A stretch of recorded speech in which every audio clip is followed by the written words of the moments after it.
Bonjour tout le monde, il est 9 heures. Alors je sais pas si d'où vous êtes, vous pouvez l'entendre, mais la cloche sonne tout juste. Je pense que ça va être un matin où je vais mélanger les mots, soyez prévenus, mais en tout cas on est là et c'est le réveil poétique. Noémie, comment ça va ce matin? Salut. Ça va et toi? J'ai mis mon bonnet parce qu'il fait un peu froid et je mets pas trop de chauffage. Alors moi je viens de commencer en disant que les sons clochent au lieu des cloches sonnent, donc on en est dans ce genre de matin. Donc tout va bien. Matin cocoon, on vous met dans l'ambiance. C'est ça. Ben, on commence directement. Mais oui, Sans grand tralala, allons-y. je chauffe. T'enlèves ton bonnet pour mieux entendre. Bah oui, sinon mes oreilles sont un peu bouchées, tu comprends? Alors pour commencer, je me suis dit que j'allais vous lire un poème de Maurice Maeterlinck. On a, on a plusieurs recueils de lui à la bibliothèque puisque c'est un poète belge et je ne le connais pas bien. Donc je suis tombée sur quelques poèmes que j'aimais bien et je me suis dit oh bah pourquoi pas cette fois-ci.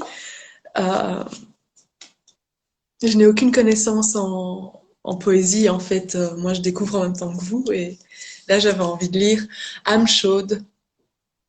Ô mes yeux que l'ombre élucide, à travers mes désirs divers, et mon cœur aux rêves ouverts, et mes nuits dans mon âme humide.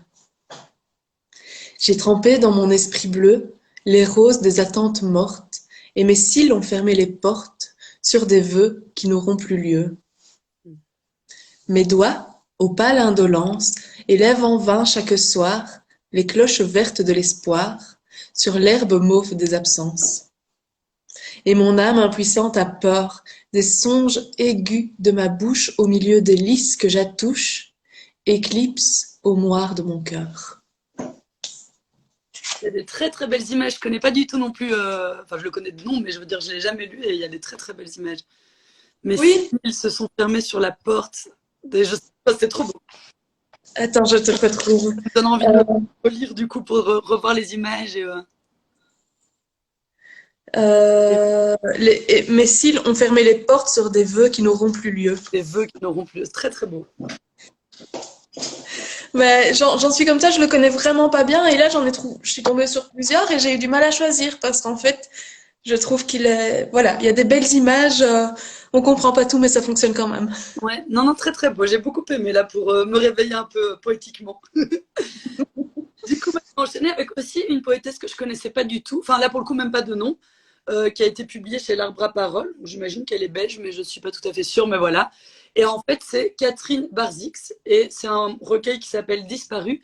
Et c'est un recueil qui fonctionne un petit peu comme une grande histoire en poème. Donc, comme un poème fleuve, et qui va de l'enfance à l'âge adulte. J'ai pas encore lu l'entièreté, mais donc il n'y a pas de poème avec des titres. Je vais vous lire un passage, et j'ai trouvé ça très très joli. Donc là, c'est vraiment sur le passage de l'enfance à l'adolescence. On garde tes dents de lait, une tresse de cheveux, des rubans bleus. On prépare ton souvenir des années à l'avance. On néglige l'arrivée de l'hiver quand la neige voudra nous coudre tous ensemble. Et tant que l'on y est, on s'apprête à ensevelir ton enfance. On te bouscule un peu. Dimanche, tu cuis des gaufres en famille. L'après-midi posé sur l'appui de fenêtre. L'après-midi ou un chat. En caressant les mailles, tu penses à toutes ces choses contraires et contraintes, à toutes les choses fermées au gosier. Tu portes la frange, la mode est au fluo, chouchou dans les cheveux, jean, sourire nerveux, détail d'une boucle d'oreille, nœud. Tu fais défiler ta géographie au cinéma, des souvenirs sur la falaise ou sous la tente. De l'étang, nous faisons les tours nombreux et différents, labyrinthes sans attirail. Du lac, nous vidons les entrailles, détaillant les greniers, la moindre marchandise. Aucun des containers, pas une des tourbières, ni même les torrents sourds ne recèlent ton corps.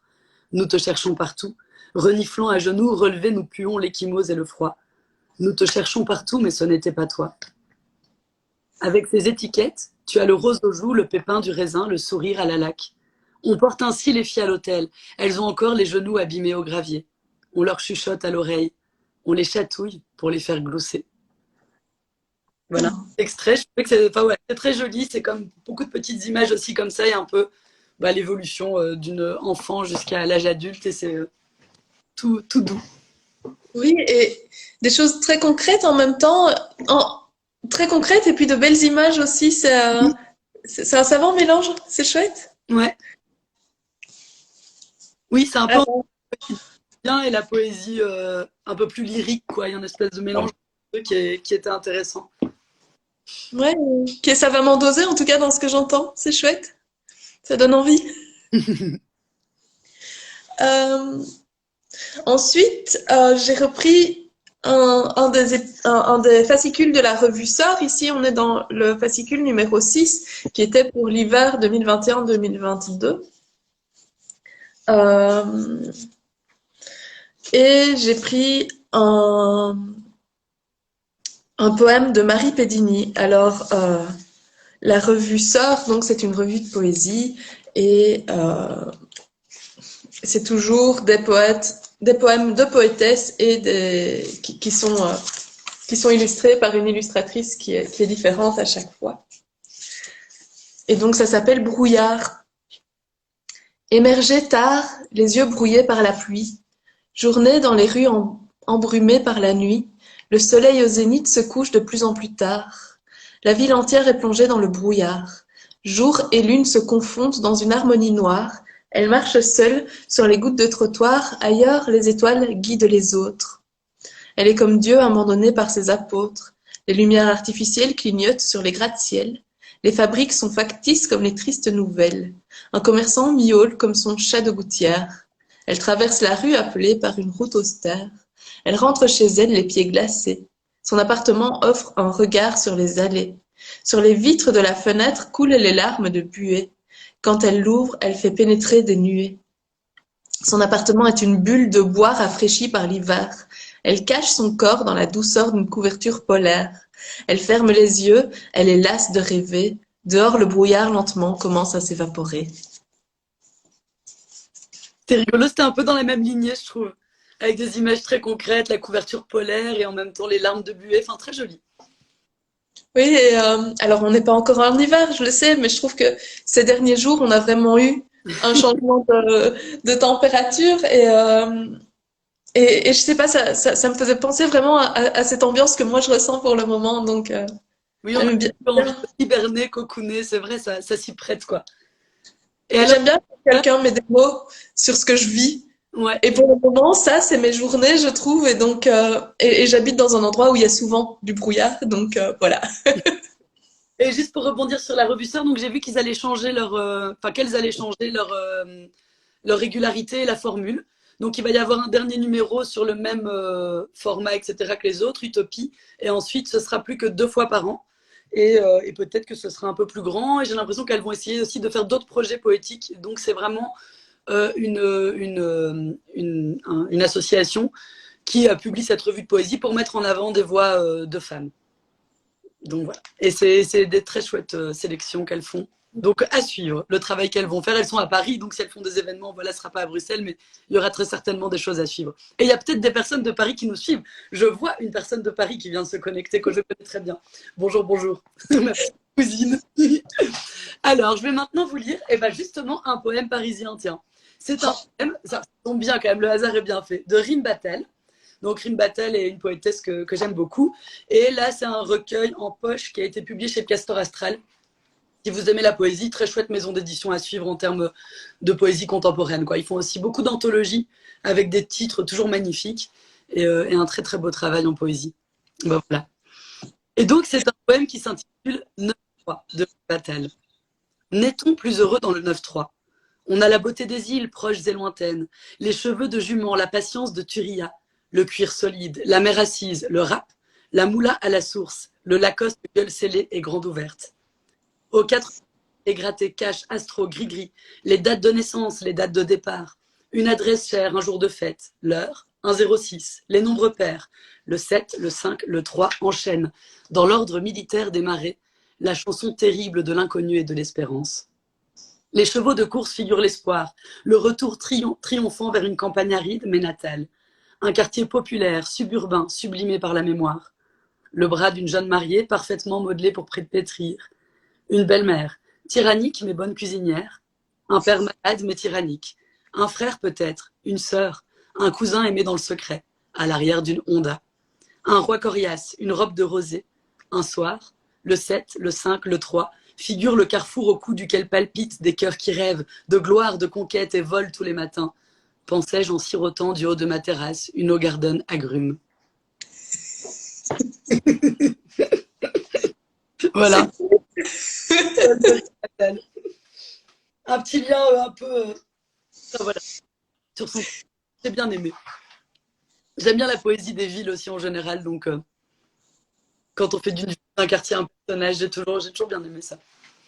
Et puis cette chute est savoureuse, hein. Cette chute est tout à fait savoureuse, ça nous donne presque envie d'aller en terrasse boire une Hoegaarden, même si là c'est moins la météo, je l'avoue, mais une Hoegaarden rosée en terrasse, j'avoue. Si je peux prendre un chocolat chaud, alors j'arrive. Alors, bah écoute, tu parlais des anthologies du Castor Astral. J'en ai justement pris une, donc ça me permet de faire de continuer de façon presque fluide. Et je sais qu'on le dit souvent, mais vraiment, ce qui est très rigolo, c'est qu'on ne se dit pas ce qu'on va lire avant. Donc, les enchaînements, ils sont pas préparés, mais on a quand même souvent une longueur d'onde particulière pour ce genre de choses. Alors, ici, l'anthologie s'appelle Là où dansent les éphémères, 108 poètes d'aujourd'hui. Et donc, c'est au Castor Astral. Et j'avais envie de vous lire un texte de James Sacré qui s'appelle En effet, tout passe et s'en va. Souvent, à peine si on la voit, une chapelle perdue dans les champs. Tu la rencontres sans l'avoir cherchée, tu la regardes longtemps, mais parfois, tu l'as juste aperçue en passant vite. Voiture qui t'emporte où tu vas l'oublier. La solitude qu'elle a montrée t'accompagne pourtant longtemps. Chapelle qui n'a plus de religion, comme rendue au silence du monde indifférente. À ton regard, à celui de quel Dieu? L'espèce de voiture à cheval qu'on avait, légère, on la prenait. Pour aller voir la famille, à Vix-à-Fousset. Le cheval emportait, tu voyais, par-dessus les buissons loin. Puis le retour, la nuit qui n'attend pas, fallait dételer, mettre le char-à-banc sous le petit hangar, les fins brancards tendus vers les étoiles en jour. Le voilà mis au rencard, fond du jardin, n'en reste plus rien, presque plus rien. Le père, les oncles ne sont plus là, le cheval non plus. Quel char-à-banc roule dans la nuit de son nom. Dans la campagne parfois par exemple, au bout d'un chemin qui ne va nulle part, une carcasse de voiture est là comme si on avait jeté les restes d'un repas. Du crabe ou de la carapace de homard, l'herbe a poussé autour, fournie. Il y a du silence et peut-être aussi un oiseau qui part en criant. Ou parfois, dans la cour d'une ferme, une ancienne Citroën ou Simca, avec des couvertures dedans pour la sieste en été, ou des jeux d'enfants. Jamais les choses sont si délaissées. Voilà qu'un poème s'attarde à regarder ces épaves, pour n'en rien dire vraiment mais content d'y caresser deux, trois mots trouvés là, entre de la tôle et de l'herbe du temps. Un visage aussi se défait, dans le temps de la vie, à cause du malheur, à cause du plaisir. Mais vivant devant nous, il reste vivant. C'est plus tard qu'il se défait vraiment, sa colère ou son amitié bientôt ne seront plus que des mots dans notre souvenir. Sa joue, le geste d'un bras, le tendre de sa peau, sa main, on ne sait plus soudain, son visage n'est plus. Que le mot visage, l'idée de son visage, de plus en plus loin. J'avais un sourire de la confiance, j'aimais le monde et les autres, sans trop de peur. J'avais le sexe plus vivant, même si, dans la solitude ou le mal, savoir partager, écrire et penser n'était pas un problème. Peu à peu, on ne sait pas comment, tout semble se défaire, les autres sont loin. Et si le monde se moque? Sourire et poème, désir, tout semble se défaire. Qu'est donc cette défroque? C'est rigolo parce que du coup là c'était pour le coup vraiment à la campagne, mais la campagne contemporaine quoi avec et donc c'était aussi, enfin c'était très imagé, très beau. C'était qui déjà le poète poétesse? James... Attends, je vérifie. James Sacré.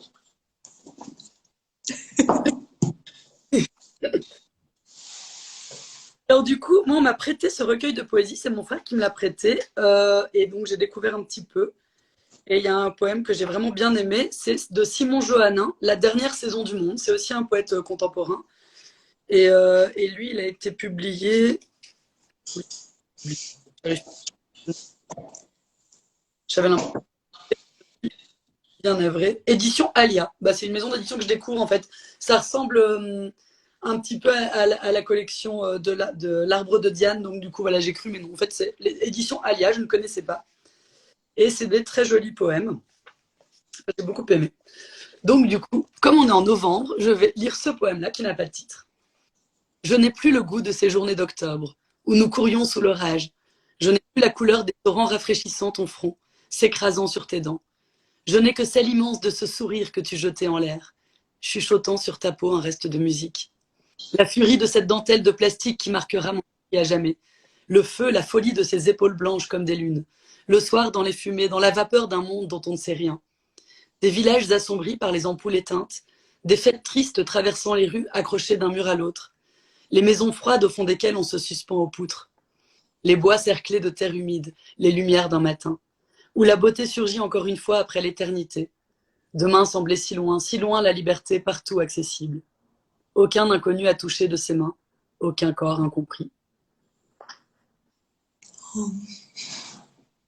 Voilà, petite découverte très chouette. Je vais le commander à la bibliothèque d'ailleurs. Mais oui, bonne idée. Alors, ensuite, ce que je vais vous lire, c'est un poème dans lequel il y a un jeu. Alors, je ne vais pas vous proposer le jeu, évidemment, c'est un peu compliqué, mais ça me permet de vous présenter la brochure de Lisez-vous le Belge. C'est une opération, donc Lisez-vous le Belge est une opération qui a lieu chaque année et qui propose de mettre en avant la littérature belge. Si vous, en venant à la bibliothèque, vous trouverez il y a des cartes postales, je pense, il y a des marque-pages, il y a aussi ces petites brochures dans lesquelles il y a 8 textes poétiques et ludiques, disent-ils. Alors, moi, j'ai choisi un texte d'Olivier Théroigne. Donc, ce sont des poètes et poétesses belges, évidemment, puisqu'ici, il s'agit de mettre en avant des auteurs et des autrices belges. Mais je vais quand même vous donner la consigne du jeu, comme ça, si vous voulez essayer.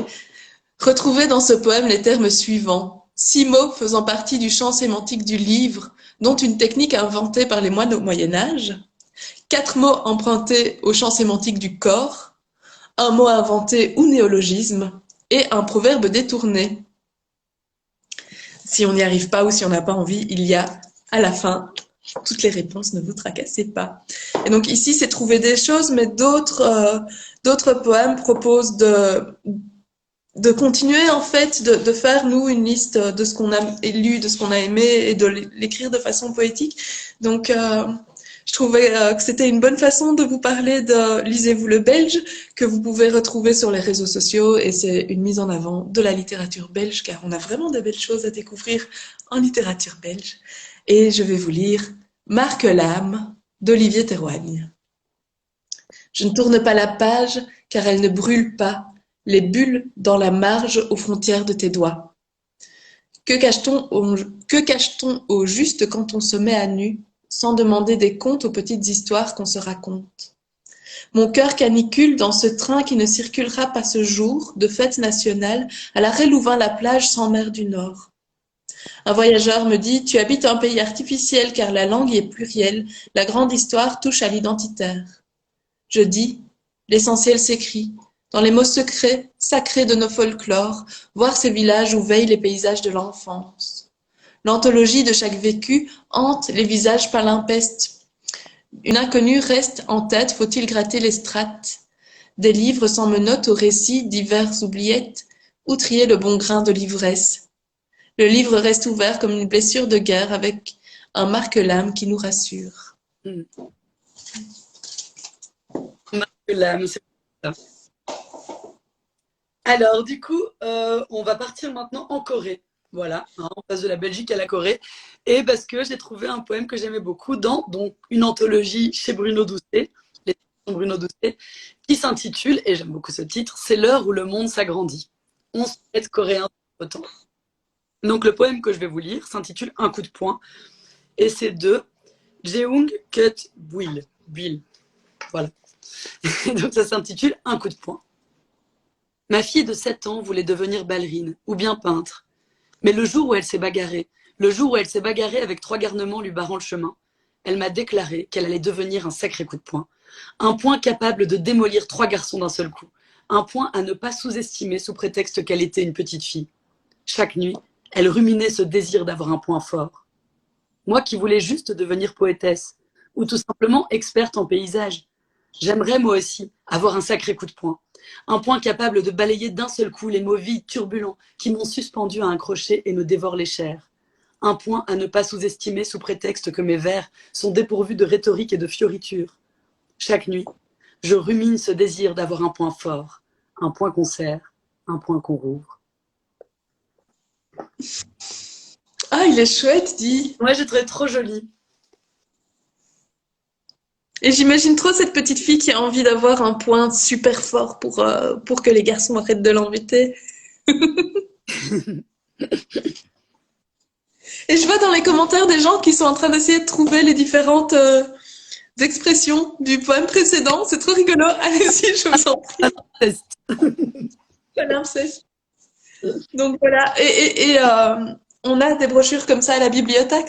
Et si vous n'êtes pas d'ici et que vous habitez en Belgique, parce que c'est pas le cas de tout le monde, n'hésitez pas à demander dans vos bibliothèques ou à contacter le Pilène. C'est le Pilène, je pense, qui organise ça.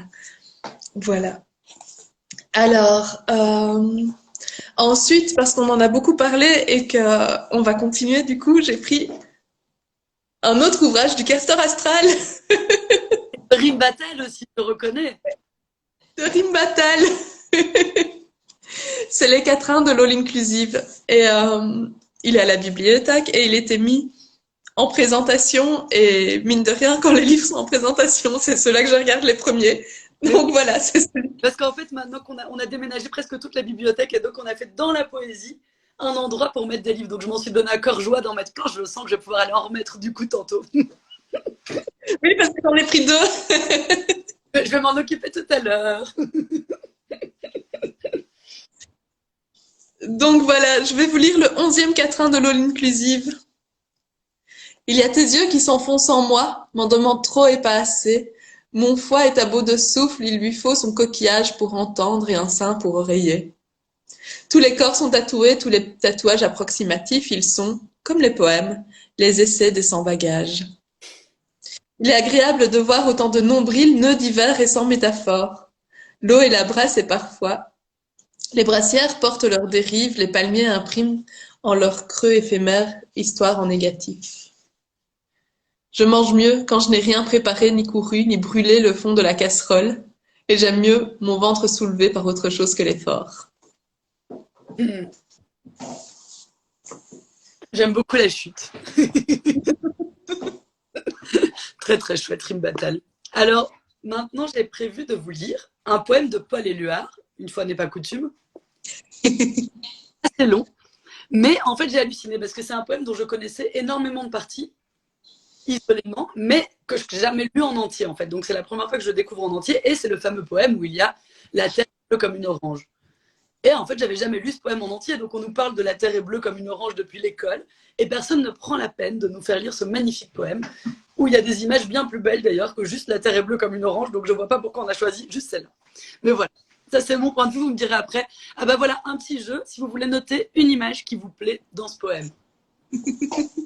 Si jamais, après, mettez en commentaire. Donc c'est un poème qui s'intitule Premièrement.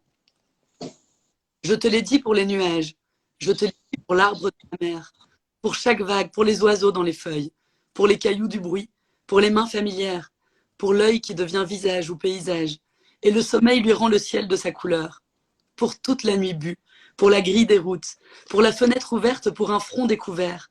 Je te l'ai dit pour tes pensées, pour tes paroles. Toute caresse, toute confiance se survive. Toi la seule, et j'entends les herbes de ton rire. Toi, c'est ta tête qui t'enlève, et du haut des dangers de mort, sous les globes brouillés de la pluie des vallées, sous la lumière lourde, sous le ciel de terre, tu enfantes la chute. Les oiseaux ne sont plus un abri suffisant, ni la paresse, ni la fatigue. Le souvenir des bois et des ruisseaux fragiles au matin des caprices, au matin des caresses visibles, au grand matin de l'absence, la chute. Les barques de tes yeux s'égarent dans la dentelle des disparitions. Le gouffre est dévoilé aux autres de l'éteindre. Les ombres que tu crées n'ont pas droit à la nuit.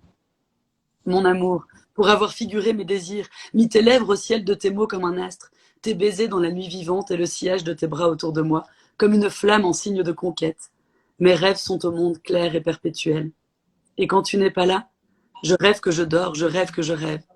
D'une seule caresse, je te fais briller de tout ton éclat.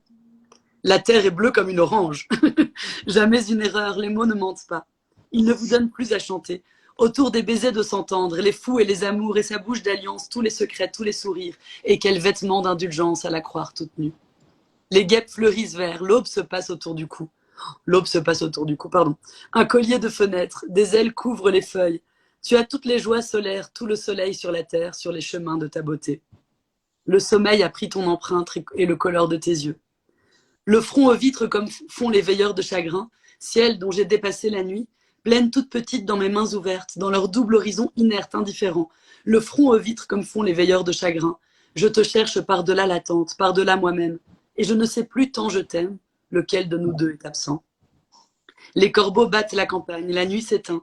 Pour une tête qui s'éveille, les cheveux blancs, le dernier rêve, les mains se font jour de leur sang, de leur caresse.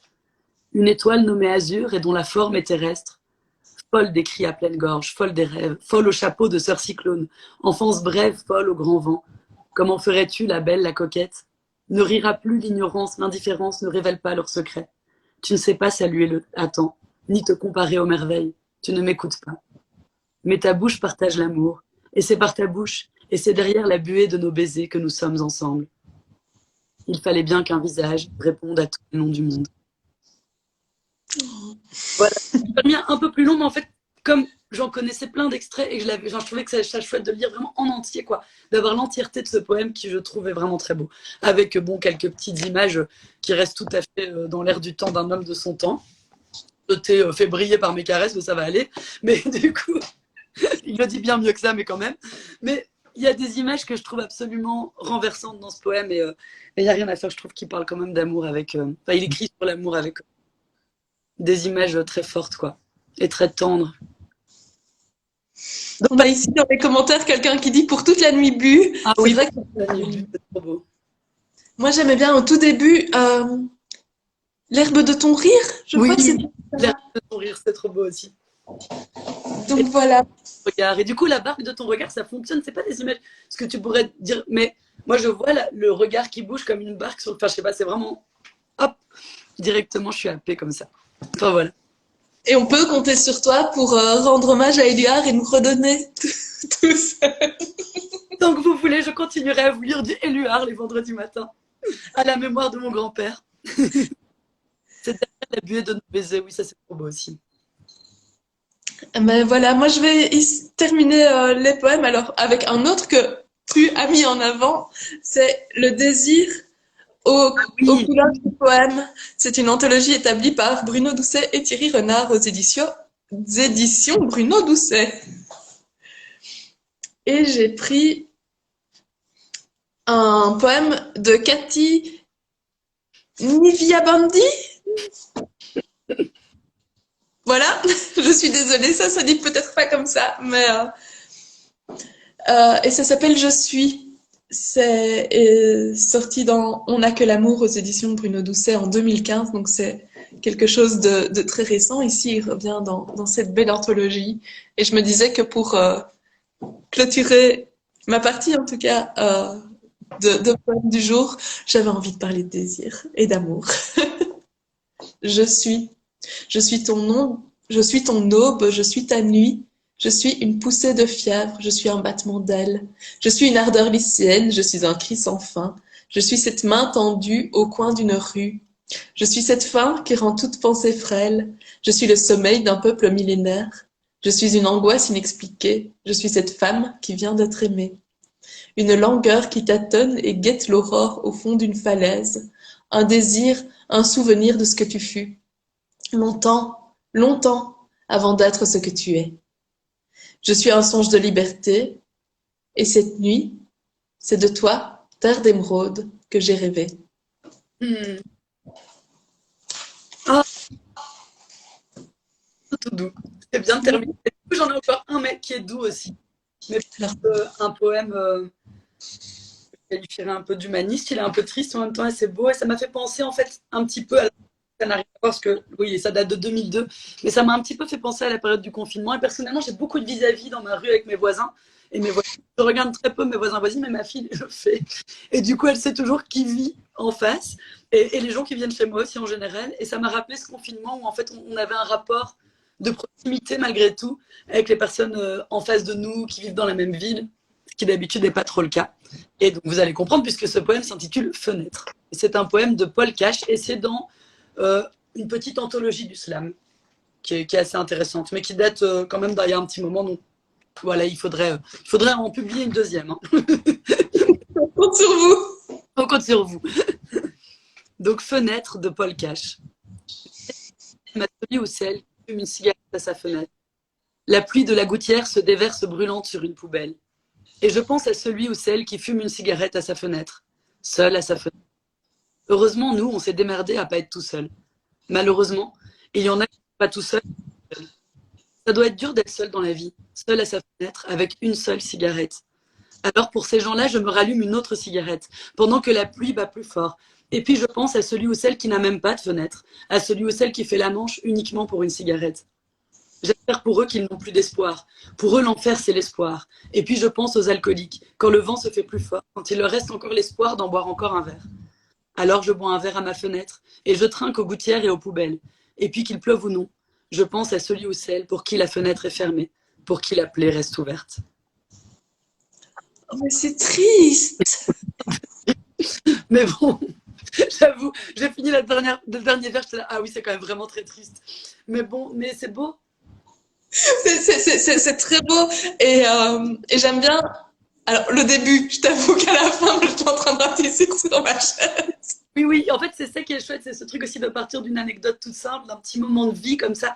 Et d'ailleurs, c'est quelque chose qu'on peut utiliser dans les ateliers d'écriture. Et si vous souhaitez écrire des poèmes, essayer d'écrire, c'est quelque chose de très chouette de partir d'un quelque chose du quotidien et puis, de faire défiler ses pensées vers le plus large, le plus universel, en fait. Et du coup, à la fois, ça ancre, je trouve, on est avec la personne, on est à la fenêtre avec la personne. Alors que sinon, si juste tu parles de la misère du monde, on peut se sentir loin, en fait. Oui, c'est ça. Ce que je trouve très intelligent dans ce texte-là, c'est de partir de juste des divagations de pensée pour, pour des réalités qu'on connaît tous et toutes et qui sont assez terribles, en fait. C'est pour dénoncer aussi, ouais. Donc Donc, voilà. on espère que le réveil poétique vous a plu. On se retrouve dans 15 jours, du coup, pour de nouvelles aventures. Nous, on est ravis de pouvoir bien reprendre. Là, avec les vacances, il y a eu une grande pause. Ça fait du bien de relire de la poésie. Moi, je me suis vraiment fait plaisir à parcourir mes recueils de poèmes et j'aimerais bien continuer toute la journée, mais on peut pas. Mais voilà.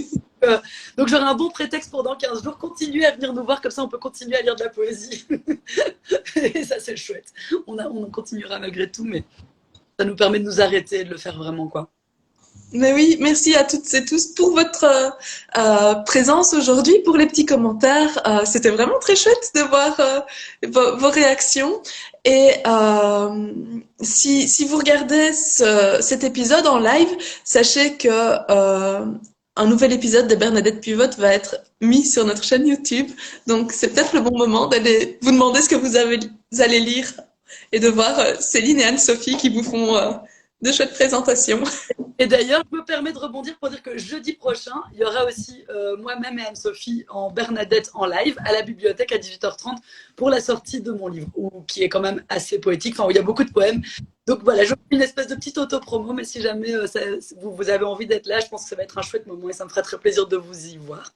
Donc voilà, et on a beaucoup de nous suivre et à bientôt. Que tout se passe bien, passez une bonne journée. Au revoir.